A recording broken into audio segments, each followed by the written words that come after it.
Assalamualaikum warahmatullahi wabarakatuh. Hi guys, let me introduce myself. My name is Nadia Safira Putri Supriyadi and my partner Dwi Wahyuni Sari Herawati and Dia Permata Putri Apriliani. In this presentation, we will discuss about reading, thinking, and writing.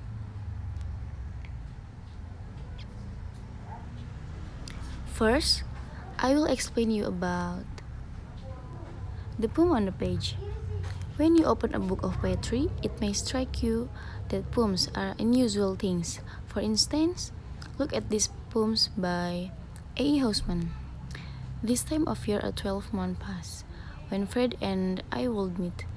Minutes must jangle till at last. We fought and I was beat. So then the summer fails about till rainy days begin.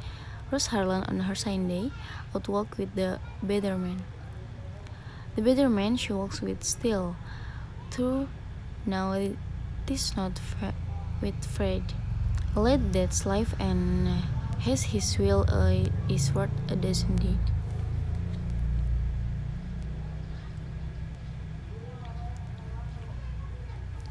What makes this and other poems unusual is the way it uses words. Words are not usually used in the following ways: organized into a fixed line, lines organized into a purpose, lines that are rhymatical, words that rhyme, words arranged in not standard order, words used with special meanings.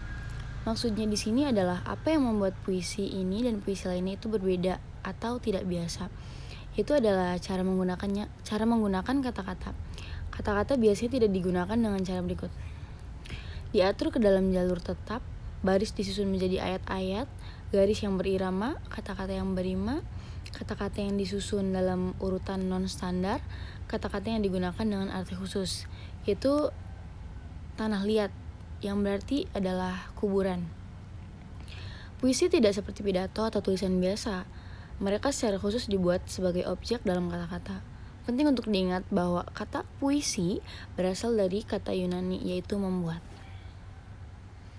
Next, a poem is made of words. We should investigate a little further what it means that poem is a specially made object in word. The point about poetry is that the choice of word and their arrangement is made so as to draw to listener or reader's attention to those features of language which in everyday speech are usually ignored. Rhymes, not non-standard words order, and so on. Poetry does this in order to stimulate a pleasure in this feature and to enlarge or augment the meaning and impact of the poem. 2 points about poetry and all literature emerge in what has just been said. Poetry is specially made, yaitu atau puisi dibuat secara khusus. Mengatakan bahwa puisi dibuat secara khusus berarti mengatakan bahwa itu adalah seni. Betapapun tertariknya kita pada apa yang dikatakan sebuah puisi, kita tidak boleh lupa bahwa apa yang dikatakannya adalah hasil dari cara penulisannya. Misalnya, makna dan akibatnya. Poetry says something, yaitu puisi mengatakan sesuatu. Puisi adalah tentang ide, tentang perasaan, tentang tempat, tentang orang-orang, dan tentang peristiwa. Itu bisa berdebat, mengeksplorasi perasaan, membuat gambar, dan pembaca juga benar-benar mampu mengapresiasi dan menghargai pengalaman secara lebih, karena mereka menemukannya dalam bentuk puisi. Ketika orang sangat senang atau sangat sedih, mereka telah membaca atau dalam beberapa kasus menulis puisi. Dan di sini ada satu lagi, yaitu poetry and female identity, puisi dan identitas perempuan. Saat ini ada gerakan kuat yang menggunakan syair untuk memikirkan identitas perempuan. Di toko buku dan silabus untuk ujian publik, Anda akan menemukan puisi karya wanita yang mengeksplorasi sifat pengalaman wanita. Then, 2 ways of talking about poetry. To think about literature requires 2 kinds of language: a specialized language that enables us to be clear about the art of literature, a more general language about the subject matter of literature. Is a special language necessary? Apakah bahasa khusus diperlukan? Beberapa orang mengatakan bahwa tidak perlu memiliki bahasa khusus. Alasan yang mereka berikan untuk ini adalah bahwa pembaca harus mengandalkan apa yang mereka rasakan. The two languages are inseparable. Kedua bahasa itu tidak dapat dipisahkan. Cara bicara yang khusus dan umum tidak pernah bisa dipisahkan. Yang satu membutuhkan yang lain.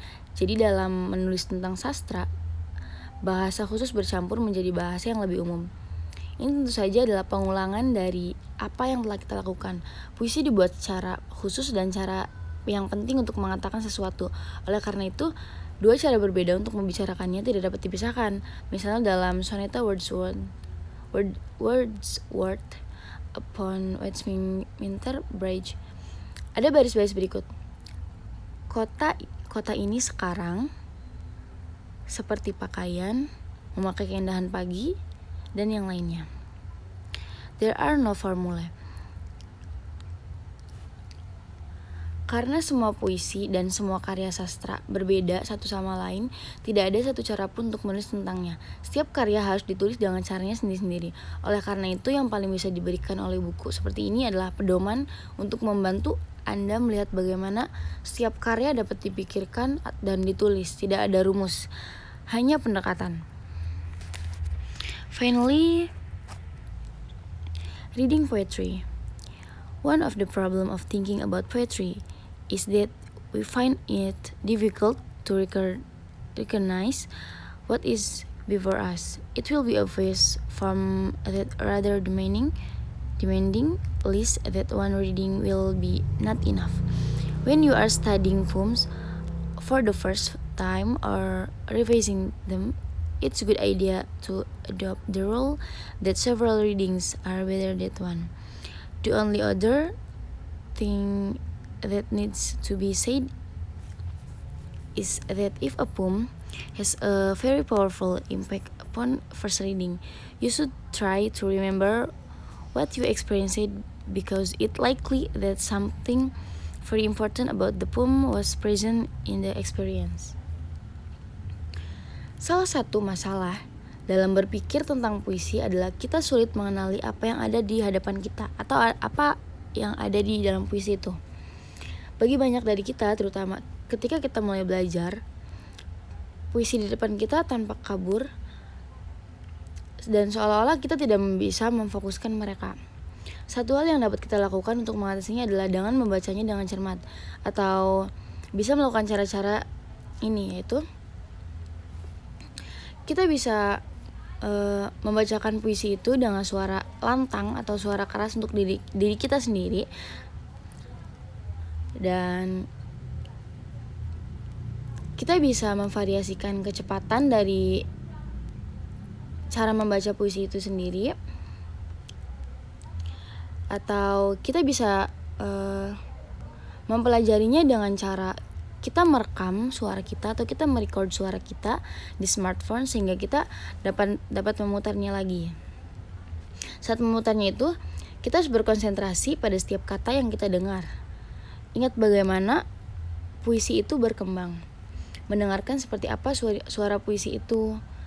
Seperti lembutkah, marahkah, sedihkah. Dan perhatikan kata-kata yang memiliki pengaruh kuat bagi kita. Akan jelas dari daftar yang agak menuntut bahwa satu kali baca itu tidak akan cukup.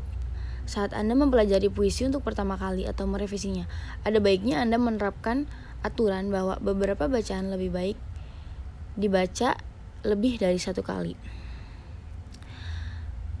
The presentation will be followed by Dwi Wahyuni Sayarawati. Assalamualaikum warahmatullahi wabarakatuh. Nama saya Dwi Wahyuni Sayarawati. Thinking about words. Poems are made of words, and whatever is said in them is said in words, which are arranged in fixed line. Dan saat membaca sebuah puisi, kita harus memperhatikan beberapa poin di antaranya, Yang pertama, bagaimana kata-kata itu digabungkan untuk menciptakan makna. Kemudian, bagaimana untuk menciptakan gambaran dalam pikiran kita. Yang ketiga, bagaimana mereka mempengaruhi perasaan kita. Dan yang terakhir, bagaimana mereka diatur untuk memberikan bentuk pada puisi. Apa yang telah ditunjukkan oleh The Eagle adalah bahwa poin-poin tentang kata-kata sejalan dengan bagaimana kita membaca dan merespon. Ketika kita memperhatikan apa yang kita perhatikan, kita menjadi sadar bagaimana kita harus bereaksi terhadap puisi itu. Ada beberapa pertanyaan yang bisa ditanyakan tentang reaksi kita.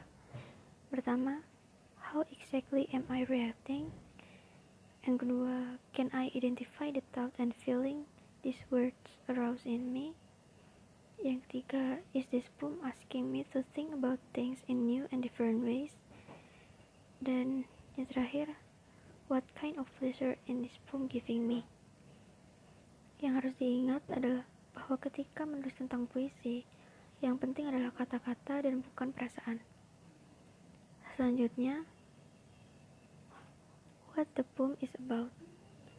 To think about the words of a poem, to think about its meaning. Do I understand what this poem is about? Hal pertama yang dapat dilakukan adalah bersikap realistis.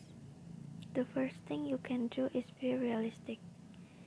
Dan yang kedua, sebelum mulai memikirkan puisi secara mendetail, ada baiknya jika kita memiliki gambaran umum tentang puisi itu. Jika puisi naratif, kita harus memastikan untuk mengikuti peristiwa utama cerita, dan jika puisi tersebut menyajikan argumen, kita harus mengikutinya setidaknya secara garis besar saja.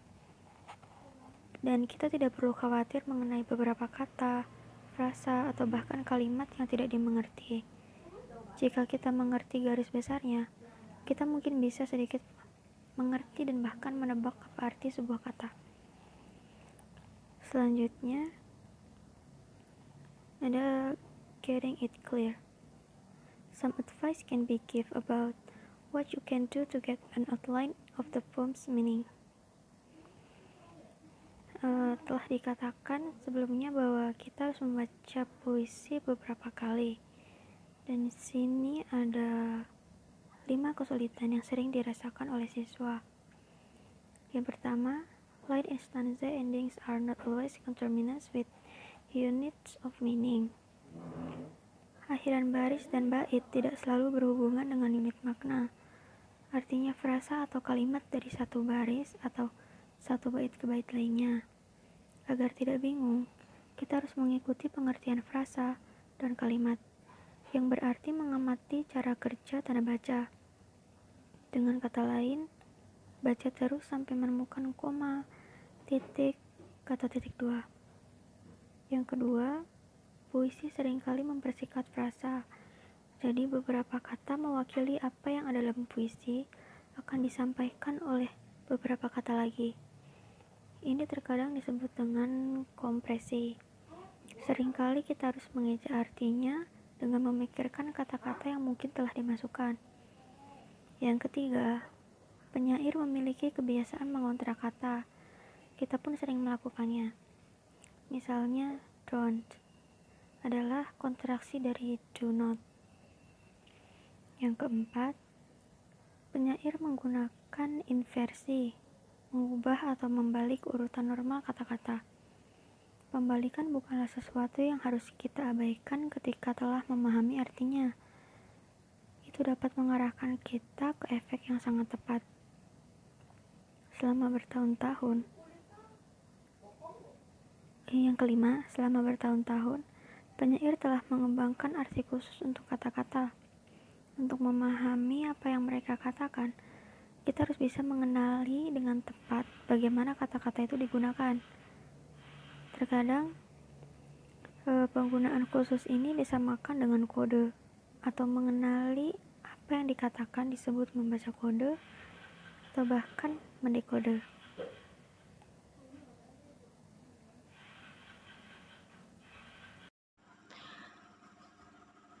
Assalamualaikum warahmatullahi wabarakatuh. Perkenalkan, nama saya Dia Permata Putra Priani dari grup 1.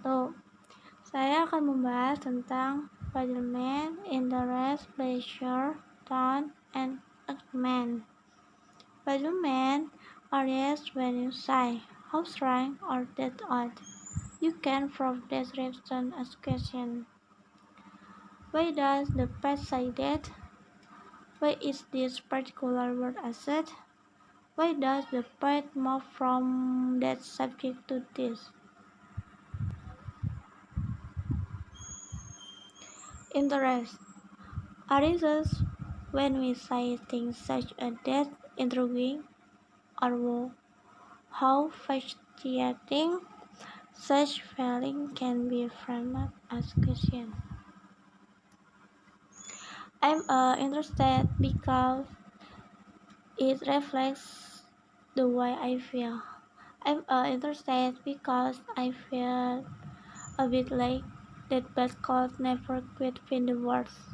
I'm interested because the poet thinks in a unusual way. I'm interested because the poem and teaches me to further thought. Pleasure is present way we say. How wonderful for someone to say that. For many people, this is their way in the poetry, land, a verses, even a single word may suddenly astonish them so that they find themselves going back to the poem again and again. Sometimes, like a tune, like words, sing in your head for days. Whenever you find pleasure in poetry, you can ask, what is about this word that I find pleasurable? Tone is a term that is both specialized and general. What's rather tone is the way the word works, and that is a matter which, in some measure, can be expressed in a specialized language. But it's also part of that more general vocabulary about tone and feeling because it refers to the emotional coloring of language.